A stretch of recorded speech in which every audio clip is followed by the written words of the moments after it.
and Gauranga. Nama Om Vishnu Padaya Krishna Preshtaya Bhutale Srimate Bhakti Vedanta Swamin Iti Namane Namaste Saraswate Deve Gauravani Pracharane Nirvishesha Shunyavadi Paschatya Deshatarane Trinadapi Sunichena Taradiva Sahishnuna Amanina Manadena Kirtaniya Sadahari Hare Nama Hare Nama Hare Namaiva Kevalam Kalo Nastyeva Nastyeva Nastyeva Gatiranyata. Happy New Year to all of you. May your 2019 be your best year ever. But for that to happen, it's not by accident. You have to be holy. You have to become free from sin. And you have to perform pious activities as opposed to sinful activities. If I am committing sinful activities, then I cannot expect auspiciousness in my life. But if I am always acting piously, you can get an idea by reading Mahabharata, especially how Yudhishthira behaved. Also, you can get an idea from the teachings of the Srimad Bhagavatam. Tonight, to usher in this new year, I'm going to speak on the first 3 verses of Srimad Bhagavatam. These first 3 verses are an invocation, and there is an expression. You don't need a lamp to see the sun, because the sun is self-luminous. Similarly, these 3 first verses of Srimad Bhagavatam are self-luminous. If we simply try to hear and understand, the realization will automatically be there. Just like if you turn off all the lights in the room, it's dark. But as soon as you switch on the light, everything is revealed simultaneously.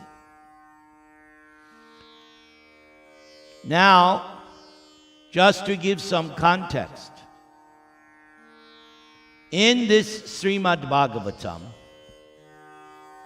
there is a chapter in the 2nd canto, and that chapter explains how the original knowledge in the universe is Srimad Bhagavatam, not the Vedas.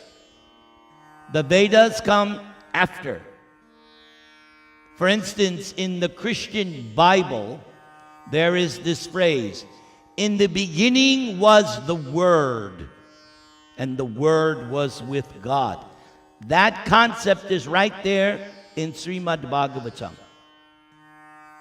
The scene is Lord Brahma, the creator, God's son. Yes, Lord Brahma is born from Garbhodakashayi Vishnu. He's the son of God. He did not require Lakshmi's help. Garbhodakashayi Vishnu generated the golden lotus from his navel, and on top appeared Brahmaji. And Brahmaji, upon his birth, found darkness all around him. And he felt this urge within him to create, but he did not know how.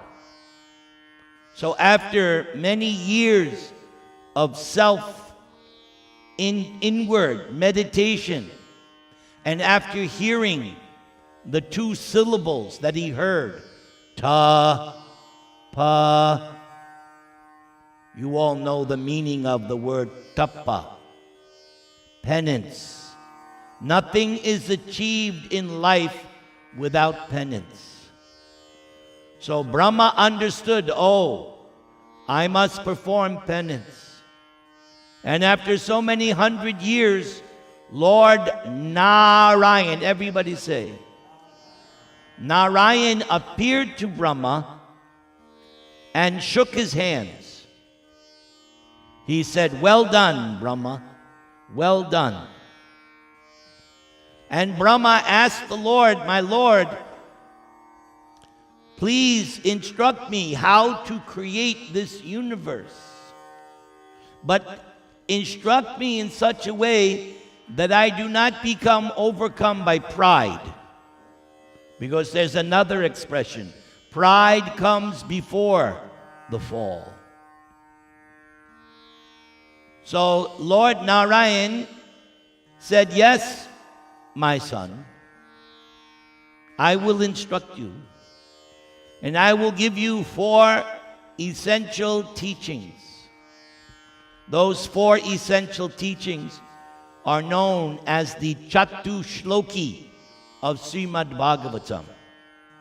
The Bhagavad Gita also has a Chatushloki in chapter 10, verses 8, 9, 10, and 11. Beginning with Aham Savasya Prabhava Mattak Sarvam Pravartate Iti Matva Bhajante Mam Buddha Bhava Samanvita. Krishna says that I am the source of everything.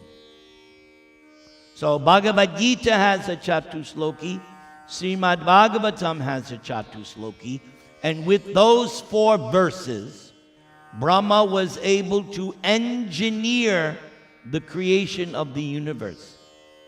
You can read the details in the 2nd and 3rd canto. So the original knowledge is Bhagavatam. All other knowledge coming from the 4 heads of Lord Brahma are after. So the original knowledge is Srimad Bhagavatam. Those 4 original verses were later expanded into 18,000 by Srila Vyasadeva on the order of his guru, Narada Muni. And that you can also read in the 1st canto, how Vyasadeva woke up and his mind was not at ease. And Narada came and instructed him that he should compile 18,000 verses of Bhagavatam. So let's go now to the opening 3 invocation. I would ask you to repeat. Om Namo Bhagavate Vasudevaya. Om Namo Bhagavate Vasudevaya. Om Namo Bhagavate Vasudevaya.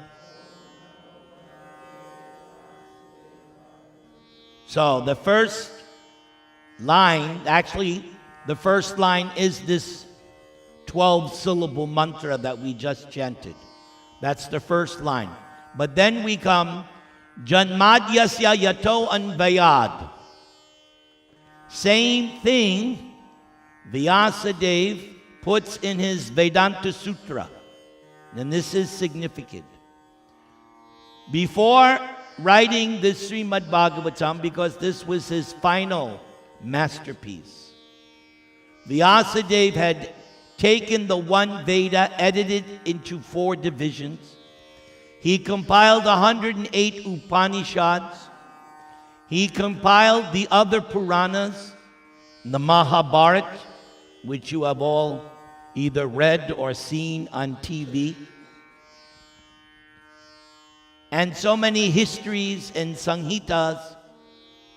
So this Srimad Bhagavatam was his final masterpiece. And in the Vedanta Sutra, the opening shloka, Atato Brahma Jigyasa. Now is the time to inquire about the absolute truth. That is the purpose of human life. Just taking care of my body, taking care of my family, taking care of my community, my society, that is not sufficient. Yes, that must be done. That is part of your swadharma. But the real business of human form of life, inquiry into the absolute truth. Who am I? Who is God? What is this cosmic manifestation? What is my position in all of this? So, this line, Janmadyasa Yata, also appears in his first verse because Vyasadeva intends Srimad Bhagavatam to be his own commentary on his own book. Vedanta Sutra is a scholarly work and is only meant for high-class brahmanas and those who have gone through the Upanishads and who are very expert in Sanskrit. So the general mass of people, they don't have access to understanding Vedanta Sutra. But that's okay, because Narada instructed Vyasadeva, whatever you put in Vedanta Sutra, you now explain in various ways in Srimad Bhagavatam. How does he do that? He does that through direct instructions, historical references, and different incidents, Vedic incidents. And in this way, Srimad Bhagavatam, the author of Vedanta Sutra, writes his own commentary on what he is actually saying in the Vedanta Sutra. The author of a book knows the purpose of what he's writing. You and I can estimate, we can surmise, oh, he's talking like this, no. If the author himself comes out and says, no, this is what I'm saying, then you accept. So, that is what is Srimad Bhagavatam. The author giving his own commentary. So let me chant the whole verse, and then I'll explain bit by bit. Janmadhyasa yato anvayad itaratas charteshva bigya swarat tene brahma hridaya adi kavaye muhyanti yatsuraya tejo varimridang yata vinamayo yatra trisago mrisha damna swena sada nirasta kuhakang satyang parang dhimahi. So in this verse, there are several very, very significant Sanskrit words. So he begins, O my Lord, Sri Krishna, son of Vasudeva, O all-pervading personality of Godhead, I offer my respectful obeisances unto you. So that is the explanation of that mantra, Om Namo Bhagavate Vasudevaya. That's the explanation.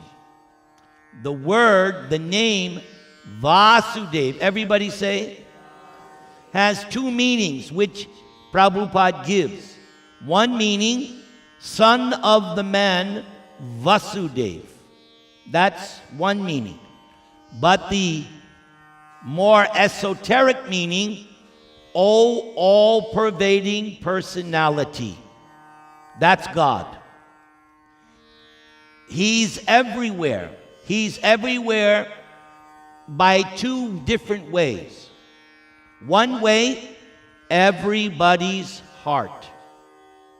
No exceptions. The demon, the devotee, God is equally distributed in the animal, in the plant, in the aquatic, in the insect. Every living being, Krishna, this Vasudeva, is within everyone's heart. In the Bhagavad Gita, Krishna says, Sarvasya chaham hridi sanivishta. So he says, and there's other places, at least 5 references in Bhagavad Gita, where Krishna delineates, I am in everyone's heart. We call that Param Atma. You and I, we are known as Atma or Jeev Atma. We also live in the heart. And next door, our next door landlord, Vasudeva Krishna. And this Vasudeva Krishna accompanies us birth after birth after birth. He never abandons us. He's always with us. He will never leave us. That's why Krishna says in the Bhagavad Gita, Suhridam, I am everyone's best friend. Here, I have a good friend here, Ved. But we do not know in our next lives whether or not we will meet. Maybe, but there's no guarantee in our next lives. Maybe.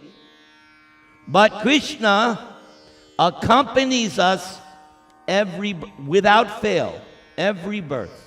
Therefore, who can be a better friend than that? Somebody who's always with you. I have a very good wife. Our wives are with us always, whether we like it or not. Anyway. But even the wife, there's no guarantee in the next life. There's no guarantee.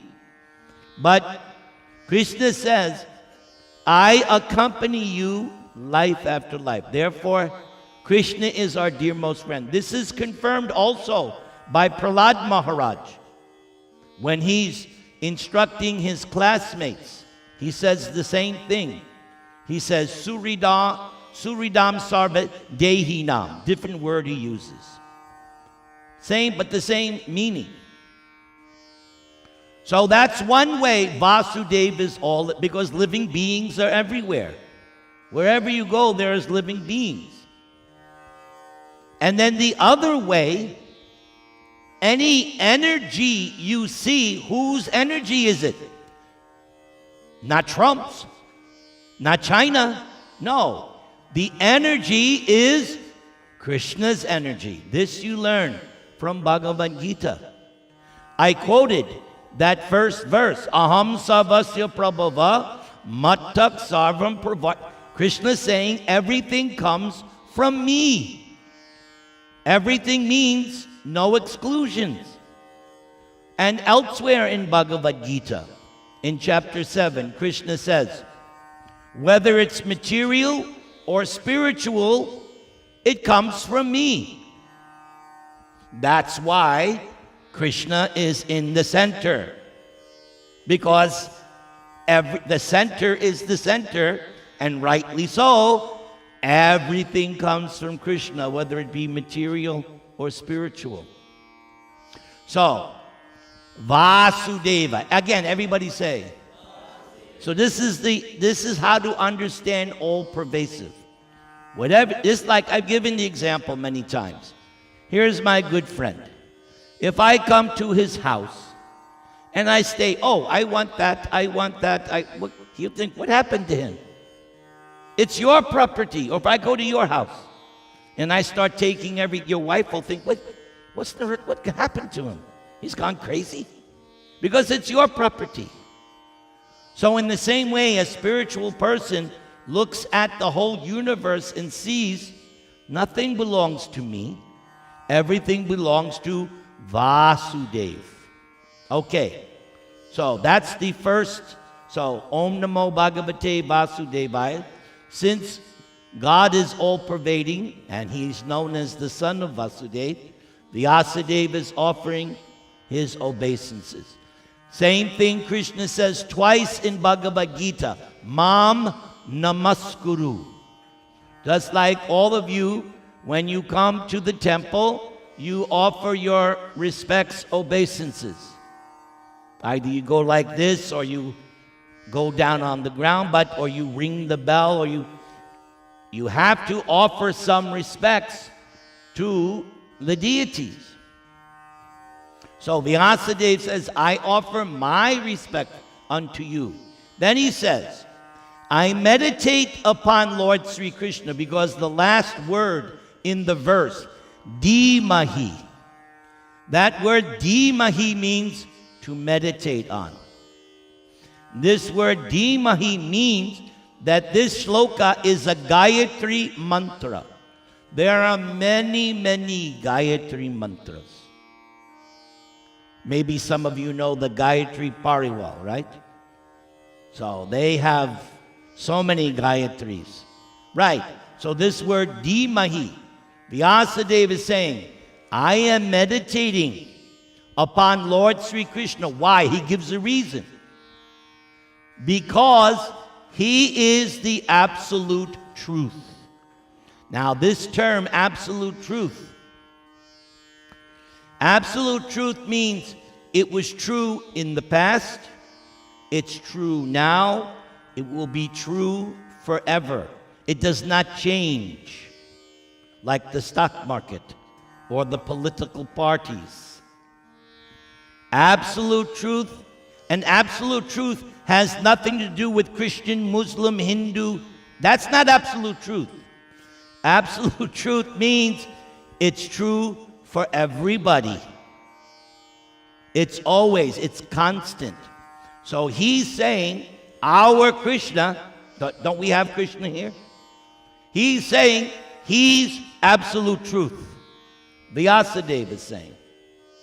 Now, there are many explanations of absolute truth. Absolute truth, now, two words come in this verse. Abhigya, Swarat. Now you know that word, Swarat. India got its independence when? 45? Something. What year? 47. I was off 2 years. Okay. So, thank you. So, Krishna is Swarat, but his independence is absolutely independent, meaning he does not depend on anyone or anything. He is self-contained. Another explanation of this Swarat, Aptakam. Whatever Krishna wants, it manifests. Wouldn't you love that? Gee, I'd like to have some popcorn. Boom! Oh! Right? You watching TV at night, don't you sometimes have popcorn? Huh? But you have to go make it. Prabhuji, my dear loving wife, no. Krishna just has to think, popcorn, boom. That's pretty good. Aptakam. Krishna manifested that the night of the rasa dance. He demonstrated that he was Aptakam, or Aptaram, Sarva. He is self-satisfied, doesn't require anyone. He proved it. In the middle of the rasa dance, he left the gopis. He even left Radharani. Why did he do that? To teach everyone, don't think I am henpecked. I am Swarat. I am independent. Completely, absolutely independent. Another example. You will read in the Dashamaskanda, 10th canto, the day in the life of Krishna in Dwaraka, because Krishna in Dwaraka is different from Krishna in Vrindavan. He behaves differently. So in Dwaraka, he's married to only 16,108 wives. That's all. All right. So the description is there. It's right there. Shukadeva Goswami is explaining that the goddess of fortune, Rukmini, and all the other queens are lying in bed with Krishna, and their arms are around Krishna's neck, sleeping so nicely. But early in the morning, before sunrise, the rooster makes its sound. Anybody knows who's lived on a farm, you know that pinching sound. We have a temple in Tucson, and they have a rooster. So many years ago I was there. I didn't have to worry about an alarm clock, because that rooster would wake me up in time for Mangal Arti. That sound. So as soon as the rooster made its sound, immediately Krishna got up, left his wife, sat down, washed his hands, feet, did achman, and did meditation. Again, demonstrating he is independent. So this is an important word, swarat, completely, absolutely independent. Then this other word, abhigya, knowing everything. Same thing he says in Bhagavad Gita. Whatever is there in Bhagavatam, what you could say the bottom line teachings are also there in Bhagavad Gita. If you learn Bhagavad Gita fully, you will see, oh, here is this verse in Bhagavatam confirming what I read in Bhagavad Gita. So this word, abhigya, Krishna says in chapter 9, I know everything in the past. It's either 9 or 7. But I know everything in the past. I know what's going on now. And I know what's going on in the future. But me? Nobody knows me. We can know Krishna to some extent. But knowing, by the way, even Krishna himself doesn't fully understand himself. So don't feel bad. Here's how it works. Krishna sits down and says, let me think about myself. Oh, there's something else I didn't know. What's happening? He's expanding. He's expanding. One time, a rascal asked Prabhupada, okay, Swamiji, you're talking about Krishna, you're talking about God. Can he make a mountain so high, so heavy he can't lift? That's called a devil's question. Prabhupada thought for a second, yes, he can create a mountain so high, so heavy he can't lift. But then in the next moment he expands and lifts it. That's Krishna. He can, therefore, there is another word which is very, very important in understanding God. Achintya. Achintya means he has inconceivable potency. Inconceivable means he can do the impossible. If you read this Srimad Bhagavatam, throughout the Srimad Bhagavatam, you will read about Krishna's avatars, his incarnations. And then you get to the 10th canto and you read the Krishna Leela, and you see example after example how Krishna does the inconceivable. Like the Rasa dance, another one. One Krishna manifests for all the gopis. Or in Dwaraka, during the day in Dwaraka, one Krishna was going through the city. But then at night, Krishna would enter the area where all his palaces were, because each princess had her own palace. Not that 16,000 were living together. It's not going to work. No. Each wife had her own palace. So did each wife have to wait 16,000 nights? No. At the end of the day, Krishna would enter the gateway to his palaces and become 16,108 Krishnas. Can you do that? Wouldn't you love it? Say you have to go to work or you have to go to school. So you expand yourself. One goes to work and the other stays back and enjoys. That's God. If you could do that, you're God. So, Krishna has and you just read these Leelas of Krishna and the other avatars. You see, Krishna has this inconceivable potency. Then it says that Krishna is the primeval cause of all causes. This is the same thing Lord Brahma says in his Brahma Samhita. Ishvara Paramaha Krishnaha Sachid Ananda Vigraha Anadir Adi Govinda Sarvakarana Karanam. So Krishna is the original cause of all subsequent causes. And in terms of the material world, what are those causes? Creation, sustenance, and destruction.